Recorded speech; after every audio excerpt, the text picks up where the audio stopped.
My name is Andrew Johnston. My role within ABF particularly is around people, leadership and culture. And the transition of ABF to one entity all sit within my remit. Something that's been really acutely clear to me over the last kind of 9 months has been how the leadership within our business has stepped into that space of providing direction, but also care and safety for our people. We have parts of the business that during the pandemic will have seen their kind of workflow rise, and there'll be some that found that the pressure has been downward. So there's been different needs for leaders to adapt, but they have done so in support of our people. However, what it does do when you start looking at individual scenarios and individual personal challenges, as well as those in the countries, is the whole concept of one ABF starts to disseminate, because people aren't thinking about one entity. What they're thinking about is their own situation rightly, and then about that they can see right in front of them. That will be their team or their country, so far as working within ABF. When I talk about the conscience of one ABF, it's really about what do you do once you have thought about protecting those close around you and the business you immediately work within.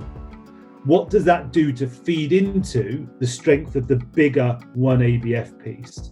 And what we ask people to do is to consider when they are changing something within their business to adapt to the external environment. They are coming up with something new within their business to take opportunity, or they are delivering something within their business from a leadership perspective to help support, engage and develop their people, that they think of that then as, how do I share that? How do I ensure that there is an opportunity for all within one ABF to experience that change, that opportunity or that development? I think the piece around using the expertise of the people within our business to make the key decisions on the ground is really important. Pretty much every business that I've worked within financial services has had the aspiration of allowing people to make big risk decisions based upon what they know, which is generally more than is known outside of that relationship.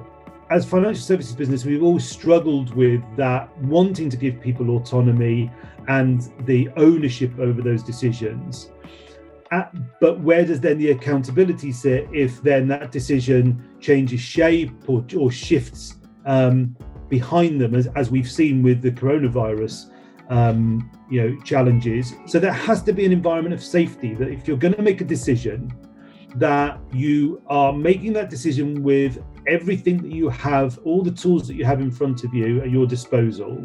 You are pausing to reflect on that decision, but you don't sit in fear of if it doesn't go your way. A really great example for me were the risk task forces that took place within the countries during the height of the pandemic. So when we got into April, May and June, when we started to get into the depths of lockdown and businesses were really starting to struggle, it became very clear that the best people to make the decisions were those that were on the ground, that understood the economies in those countries, but also understood the clients well enough to make those decisions. From a one ABF perspective, our role was to create an environment and infrastructure that said, this is what a risk task force can look like. These are the decision-making processes that you have at your disposal. Now go and adapt those to your countries.